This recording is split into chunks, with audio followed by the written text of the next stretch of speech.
President Ranil Wickremesinghe, be it good or bad, has now set in motion a certain path for Sri Lanka.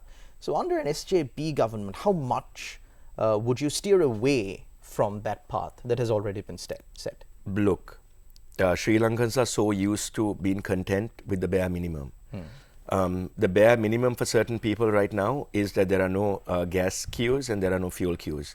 But really, I find that very silly because we as a citizenry have been now harnessed by the rulers to accept everything that's given to us. That being said, look at the tax structures that this government has put in place.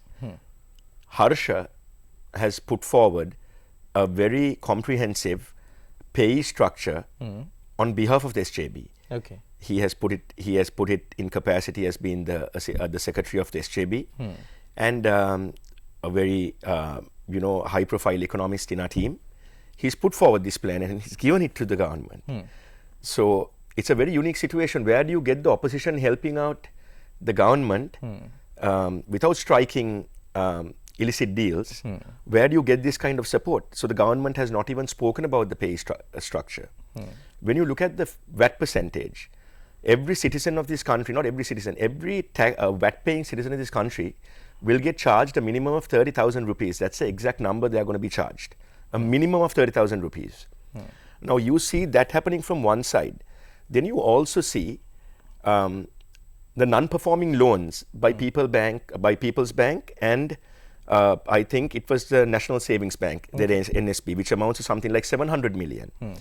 But the government, rather than taking back what it should from entities that can pay all this, what do? They increase the tax structure, burdening the poor man of the country. And they give them write-offs. And to give them complete write-offs.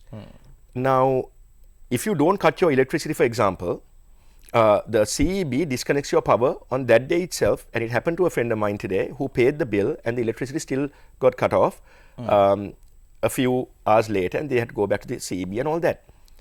But while the government is so enthusiastic about really, really making the people suffer and getting things out of them, are they showing the same interest when it comes to non-performing loans or writing off loans? So that's something that we've got to ponder on, because this is a reverse Robin Hood system that's going on. I'm not saying that there should be a Robin Hood system, but it's a complete reverse. This is where you're robbing the poor and you're making the rich even richer.